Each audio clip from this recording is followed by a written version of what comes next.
What's going on, ladies and gentlemen? Welcome back to the Comments from the Peanut Gallery podcast, presented to you by My Fit Foods. Eat fit, live fit, give a fit.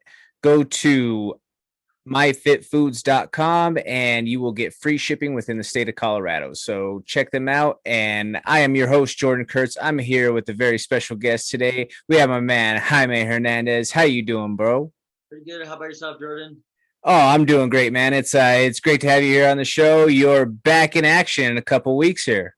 Yeah, thanks for having me. Yeah, I'm super excited. It's been almost 2 years since my last fight, and man, can't wait to get back in there. 3 weeks left, so just super stoked.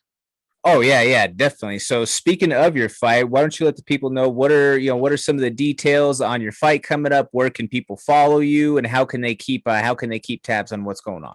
Yeah, so my fight is September 11th down in Louisiana.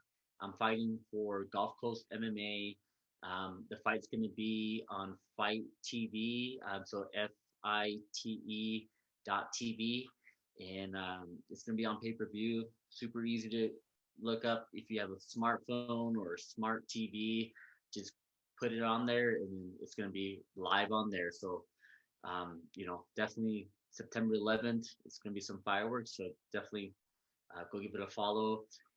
If not, you can definitely follow my social media handle on Jaime JAIMEH135 on Instagram or on Facebook, and then I'll definitely put some live footage on there after the fight or even during the fight, depending on my corners. Nice, very nice. Now, speaking of you mentioned that it's been almost a couple of years now since you've been in there. What just talk to us a little bit about the layoff? Was it Corona based? Was it just kind of taking some time to sharpen the tools, or just let us in on the details a little bit? Yeah, so my last fight was back in November. Fought your teammate Yusuf, and then after that, I was scheduled to fight back in I think it was March of last year, right during pandemic. Everything shut down, and Gotcha. Okay. yeah, it took a couple months off, and then got back to the gym, and then I was hoping I was going to get some fights, and then I actually had a little neck injury, so I had to sit out a little bit, and then just kind of waiting. Had a baby. My wife had a kid, so had Oh, our third. congratulations. Thank you. Yeah, got all three girls, so it's been rough for me, but definitely a blessing. But yeah, just sharpening the tools, and just been kind of hard to get fights and since pandemic, but now I'm ready, healed up, and super excited. Oh yeah, that's awesome, man. So, like I say, hey, congratulations as far as having a baby. That's awesome, man. Thank you, appreciate it. So how does that factor in with camp and all of that for those of us out there who don't have kids? What's that look like? A father of three trying to balance being a professional fighter. It's super rough. I have my I give it all to my wife. She makes this dream happen for me. Like realistically, I don't really need to fight. I have a career. I work for USAA. I sell insurance. Um, I can just do that for the rest of my life if I want to. But who wants to do that? You know, I was a Division 1 athlete, wrestling in college and then wrestling in high school, and I just felt short, and I just want to keep pursuing this dream. And so I do what I need to do to sacrifice. I wake up at 6 in the morning, get what I extra need to do for cardio since I'm not able to do morning stuff. Take my kids to school, take them to daycare, get them ready, make breakfast, get lunches, work for 8 hours, and then pick my kids up, and then right after that, have dinner, early dinner, like I'm talking about like 4:35, and then go straight to the gym, and I'm there from 6 to 10 o'clock at night. Just got to make it happen.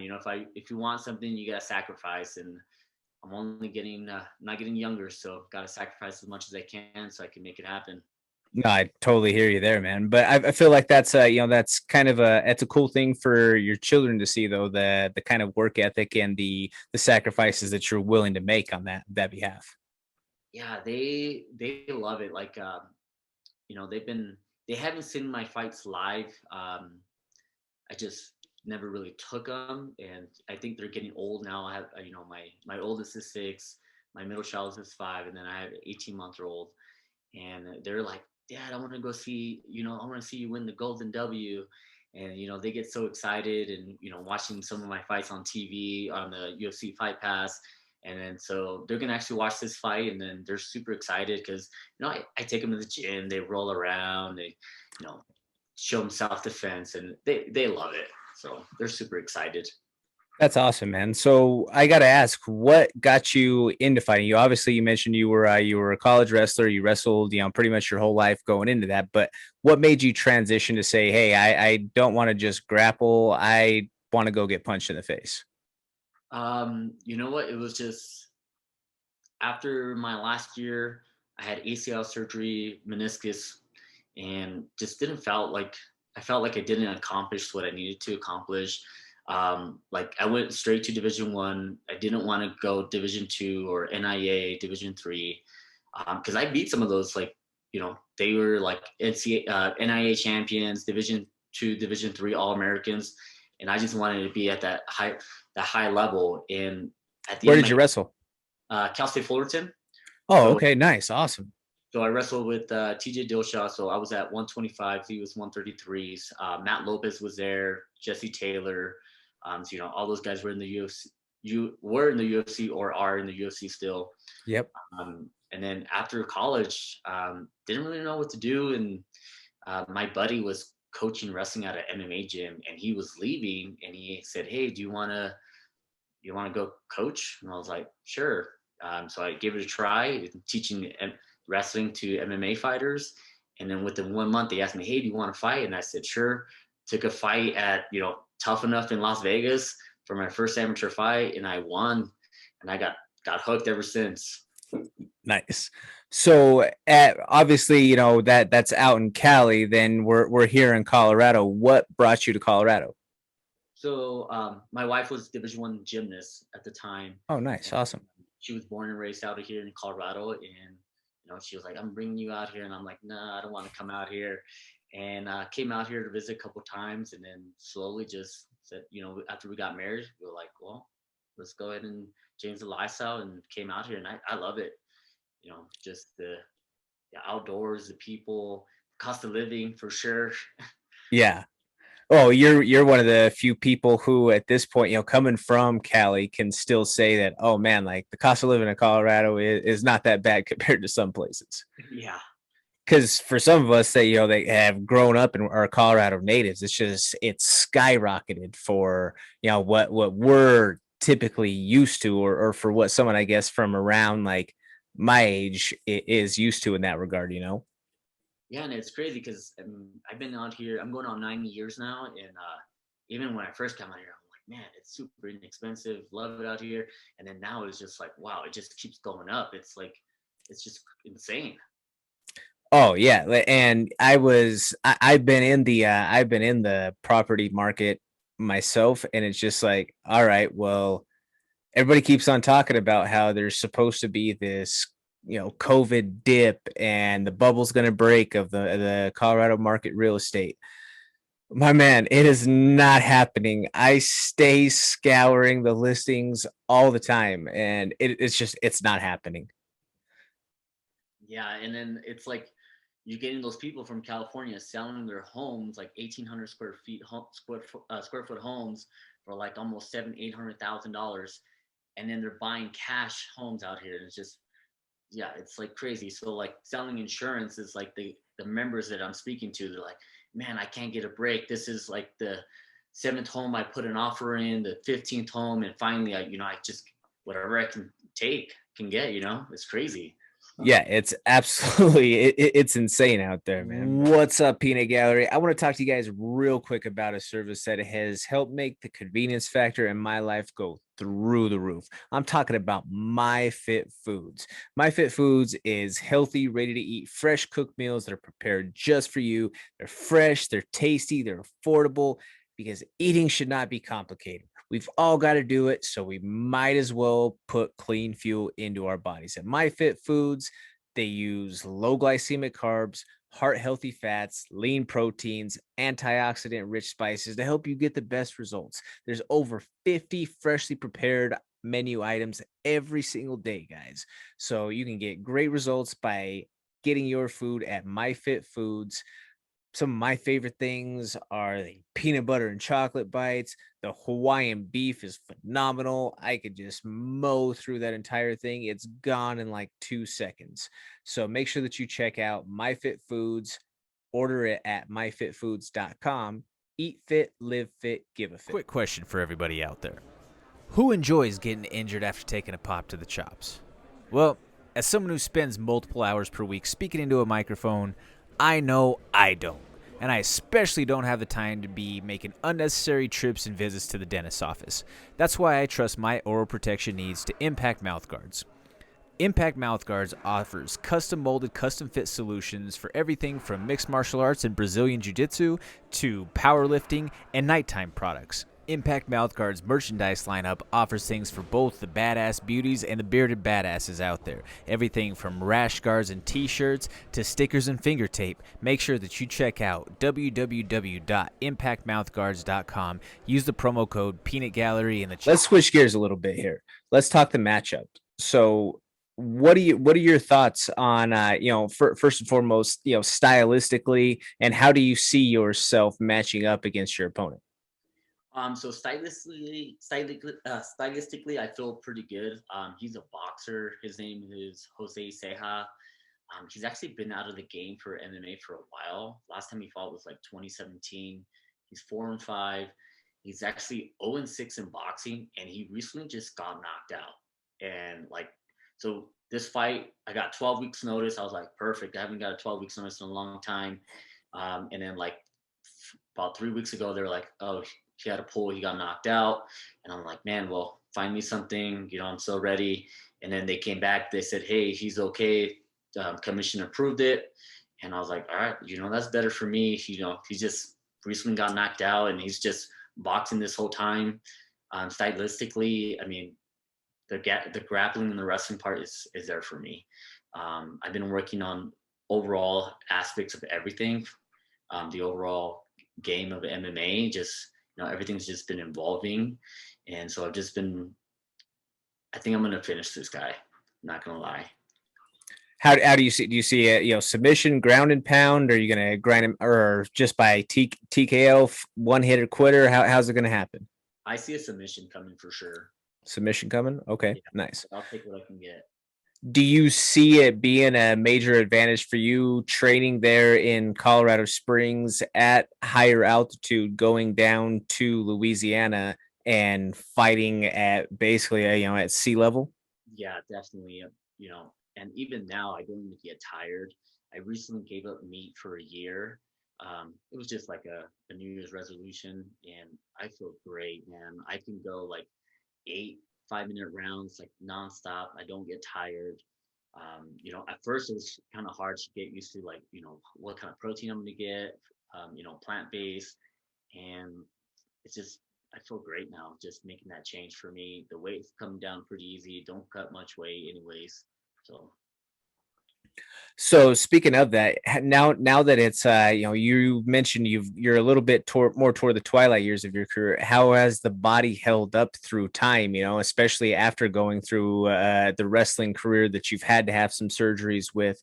Sometimes it's the hey, the mind says that I can do it, so I will my body through it. And then there's some guys like my teammate Vince Pichel the other night, 38 years old, and he's moving around like he's new money. Yeah, I mean, the body's been holding up pretty well, actually. I'm 36 years old. I have a few more years of me. I just got to be, it's not really hard training. It's more like smart training. And, if I need a day off, I'm going to take a day off, or if I'm only going to do one class, like, hey, I'm going to take one class and then I need to do some extra recovery. It's just really just the recovery part, more ice bath, more Epsom salt bath. Seeing the chiropractor, getting more massages, doing dry needling, and that's really been helping me stay on top of my game. Do you have anybody who's in particular that helps you out with all that, a specific service that you go to, or you just kind of go wherever you can get in? So I have a sponsorship. His name is Dr. Kasab, and it's at Connected Health at Colorado Springs, and he's my chiropractor and does my dry needling, and then they have massage therapy as well that I get there. Nice, man. That's awesome. So I've got to ask you, man, you've as far as in your career experience, you fought a couple of really tough dudes now at this point.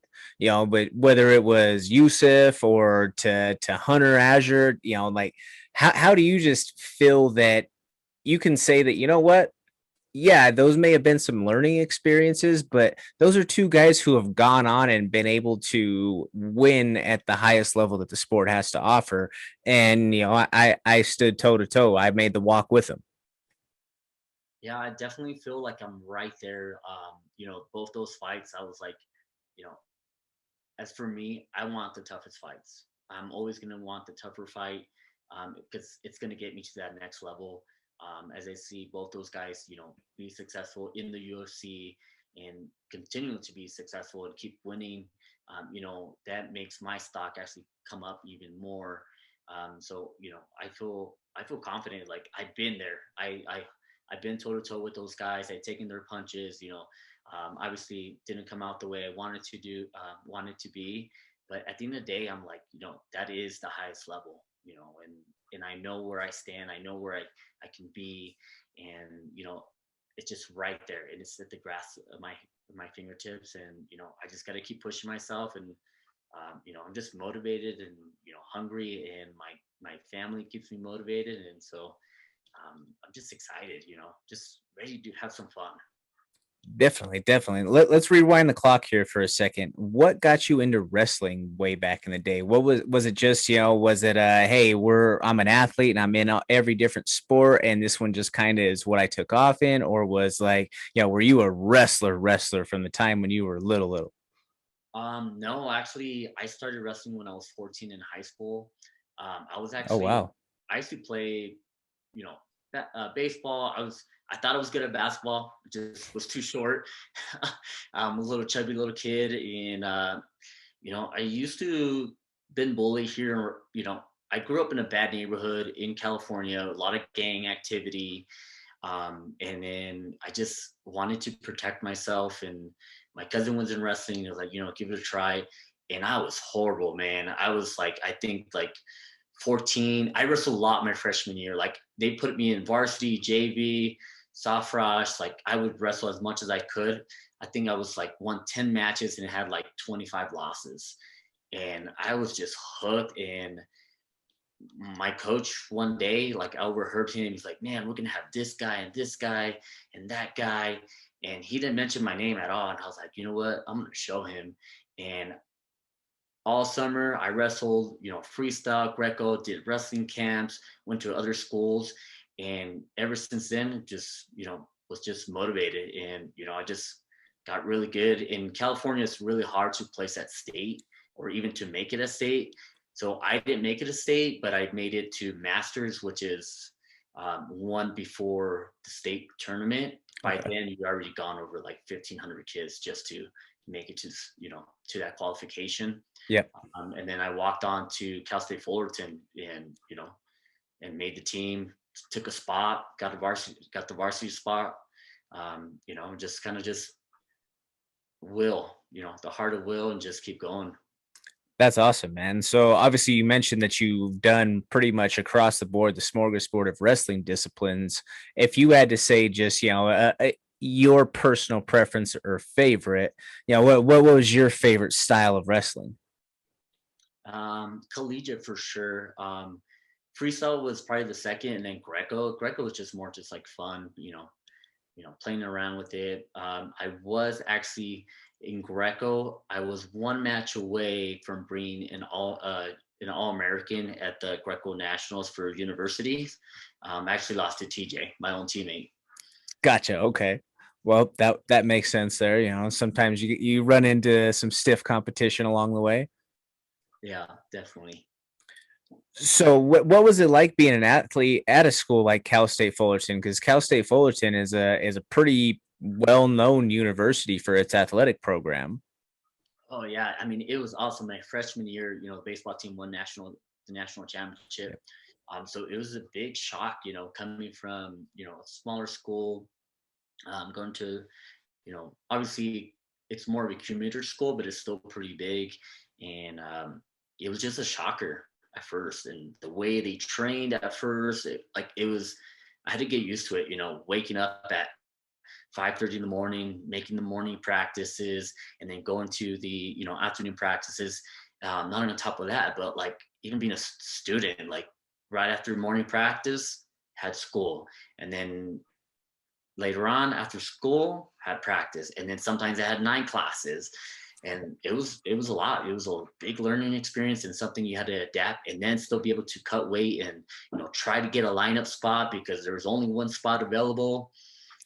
So competitive, and it's like sink or swim there. Oh yeah, certainly, man. Now, I with you going through all of those sorts of hoops and hurdles, what is your opinion on the new name and likeness situation with the NCAA now that athletes can start to get paid and reap a little bit of financial compensation for their time? I think that's awesome because when I was going there, had to rely on financial aid, or like, hey, dad, can spot me some money, or can how can you help me out, or I was working at Play It Again Sports, trying to get some extra money whenever I can on the weekends. So man, that is awesome that they are able to help out, because back then it's like, oh, I'm not going to eat because I got to make weight, but realistically you need to eat so you can stay healthy and be able to train and be mentally prepared, and so that's awesome. I could not agree with you more, man. I feel like, just as you mentioned, it's a full-time job to be a Division 1 athlete. And people can use the rhetoric of, oh, well, athletes are getting an education and all. I don't care about on that end of things. Like what you're sacrificing throughout those years of being a Division 1 athlete, and especially in something like a combat sport like wrestling or contact sports like football, something to that effect, the amount of wear and tear that you're putting on your bodies through those couple of years, that doesn't just stay at Cal State Fullerton when you left that campus. Exactly. That's something that you then have to carry with you. You mentioned you had a knee injury that you had to have surgery from. That sort of trauma that happened to your body, that just doesn't stop. That just doesn't check out as soon as you leave out the doors. That's something that you have to continue with for the rest of your life. So I think that you should be able to benefit from the time that you're there. Yeah, definitely, because like my surgery, I had to pay out of my pocket, well, whatever insurance my parents had at that time. But yeah, even like physical therapy, recovery, and some of that stuff, we're losing out, and the school can only provide so much. And Right. yeah, like just like how you mentioned, it's a full-time job, and then on top of the school, but yeah, we need that support. So that's awesome that finally they're going to get some type of payment that help out with that situation for them, for athletes, because it is a full-time job. Definitely, man. So as we kind of start to come to a wrap here, is there any sponsors or teammates or anybody in particular that you want to throw a shout out or thank you to? Yeah, so I just want to thank my teammates at Pariah MMA, my coach Drew Lawrence, for just getting me ready, getting me ready for this fight. They always been there for me since day one. So thank you guys for that, and then also want to thank my couple of sponsors, Matt Pacheco at Pacheco Properties for sponsoring for this fight, and then Jill and JP Schulman from Woodland Butcher Block in Woodland Park. Thank you for your sponsorship. And then also Molly Watt Sports for getting me this fight. And, thank you, Jordan, for having me on here and giving me this opportunity to, speak about myself and, getting my name out there. So thank you. I really appreciate that. Oh yeah, yeah, absolutely, man. I mean, this is what the fight community is all about, brother. We got to help uplift each other. It's not as big of a community as a lot of people out there think. And I mean, I just feel like I wouldn't be doing the community right if I didn't help use my platform to help everybody get their name and their awareness of what they have going on out there. Thank you. Yeah, man. So just to wrap up on this side of things, the last couple of questions here for you. What can fans expect to see from you when they tune in on Fight TV on September 12th? Fireworks, man. It's gonna be a lot of fireworks. It's gonna be a different me, and they're definitely gonna see me. My game that's been elevated, and they'll definitely see that finish. Awesome, man. And the last question that I got to ask you, what is the hardest thing for you to give up while you are in the middle of camp and cutting weight? Gummy bears, man. I love the Hardball gummy bears. I can. My daughters get mad at me because I'll buy a 5 pound bag and I'll eat it in 2 days. Oh man. I mean, I can't really say too much on that because I've got a terrible sweet tooth. So I've got a terrible sweet tooth, but I've got an even worse problem with self-control when it comes to my sweet tooth. So if you put that whole bag of that in front of me, just like you said, there's a good chance that that bag is just going to keep on getting mowed through. You put a big, I can't go and buy like a cake or a pie or something like that from the grocery store because, brother, it's not going to last more than a day and a half. I'm just going to keep on going back for more and more and more. And I try to stay disciplined with my diet as much as I can. So I just don't even buy it because if it's in the house or if it's within my vicinity and my reach, it is going to get consumed. Yeah, I mean, you don't want it to go bad. I mean, exactly. I just want to get my money's worth, like, yeah, I got, the whole pumpkin pie was like $3.99 versus just one slice for for $4.50. So, I was just maximizing my value, right? Just getting the bang for my dollar. Yep, exactly. That's at least the justification that my inner fat kid has to tell myself, or I tell myself little things like it's calorie free for me. Those little things. Yep. But yeah, real quick, man, just let people know where they can follow you. Yeah, Jaime JAIMEH135 on Instagram and on Facebook. And there you have it, folks. So make sure that you tune in to Gulf Coast MMA 12 on September 12th on fight.tv and check my man Jaime Hernandez out on that. This is the Comments from the Peanut Gallery podcast. I'm your host, Jordan Kurtz. This podcast is brought to you by MyFit Foods Denver. MyFit Foods, eat fit, live fit, give a fit. Order online at myfitfoods.com. Check us out online. You can follow me at Comments from the Peanut Gallery on Instagram, on Twitter at Peanut Podcast. Check out the radio show weekly, the MMA Plug, presented by DenverSportsBetting.com on Mile High Sports Radio. That is 98.1 FM in the Denver metro area, or you can stream us online worldwide at DenverSportsBetting.com/radio.